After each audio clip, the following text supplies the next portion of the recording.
লামডিং রেলনগরী বলেই পরিচিত। রেলকে কেন্দ্র করে লামডিংয়ে গড়ে উঠেছে ঘন জনবসতি।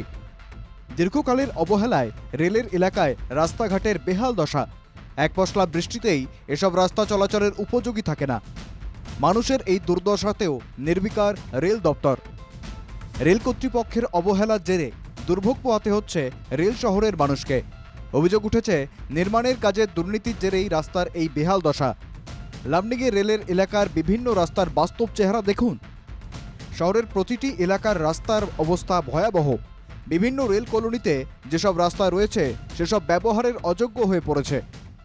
মই লামডিঙৰ নাগৰিক হিচাপে এটা কথা ক'বলৈ বিচাৰিছোঁ, বিশেষকৈ ৰেল বিভাগৰ ওচৰত আজি লামডিঙৰ যিকোনো প্ৰান্ত আপোনাক যাক new colony, D colony, crossing gate, Buddha মন্দিৰ, তাৰপিছত দিয়াৰাম বিল্ডিঙৰ ওচৰত ইমান বেয়া ৰাস্তাৰ কণ্ডিশ্যন।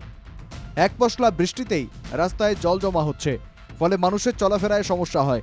দিনের পর দিন রাস্তার বেহাল দশাতেও রেল কর্তৃপক্ষ নির্বিকার। এ নিয়ে ক্ষোভ জমছে স্থানীয় জনমনে।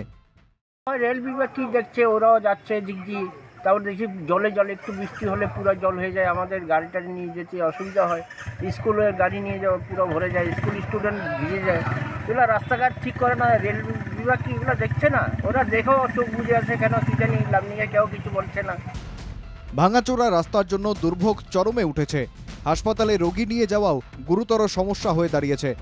পড়ুয়ারা স্কুলে যাতায়াতে সমস্যায় পড়ে। খারাপ রাস্তার জন্য যানবাহনও বিকল হয়ে যায়। এই প্রেক্ষিতে রাস্তা মেরামতের জন্য লামডিং রেল ডিভিশনের কাছে আবেদন জানান স্থানীয় বাসিন্দারা। হাসপাতাল যেতে কষ্ট হয়, কোনো ইমার্জেন্সি পেশেন্ট নিয়ে যাওয়াতে কষ্ট হয়, স্কুলের বাচ্চাদের নিয়ে যাওয়াতে কষ্ট হয়। আমরা গাড়ি চালাই, আমাদের গাড়িও দুদিন পর খারাপ হয়ে যায়। তার জন্য রেল ডিভিশনের কাছে আমাদের অনুরোধ, যাতে রেলের রাস্তা যেতেগুলো আছে ভালো মতো মেরামত করে দিয়ে। প্রতিটি রাস্তার অবস্থা বেহাল। স্কুলের ছাত্রছাত্রী থেকে শুরু করে বয়স্ক মানুষদেরও এসব রাস্তায় চলাফেরায় দুর্ভোগ পোহাতে হয়। জরাজীর্ণ রাস্তাঘাট সংস্কারের আবেদন জনগণের। রেল বিভাগকে আমি এইটাই রিকোয়েস্ট করতে চাই, যাতে রাস্তাঘাটগুলোর দিকে একটু ওরা ধ্যান দেয়। হ্যাঁ, যেই অবস্থা রাস্তাঘাটের, লামডিংয়ের রেল ডিভিশনের যেসব রাস্তাঘাট, হ্যাঁ, প্রচুরই খারাপ। তার মধ্যে স্কুলের বাচ্চারা, বয়স্ক মানুষরা চলাফেরা করতে ভীষণ অসুবিধা। লামডিংয়ে রেলের এলাকায় রাস্তাঘাটে দুর্দশা নিয়ে সচেতন মহলে ক্ষোভ জমেছে। রাস্তার সমস্যা সমাধানের জন্য রেল বিভাগের কাছে আবেদন জানিয়েছেন স্থানীয় বাসিন্দারা। লামডিং থেকে চন্দ্রজিৎ গোয়ালার রিপোর্ট, NK টিভি বাংলা।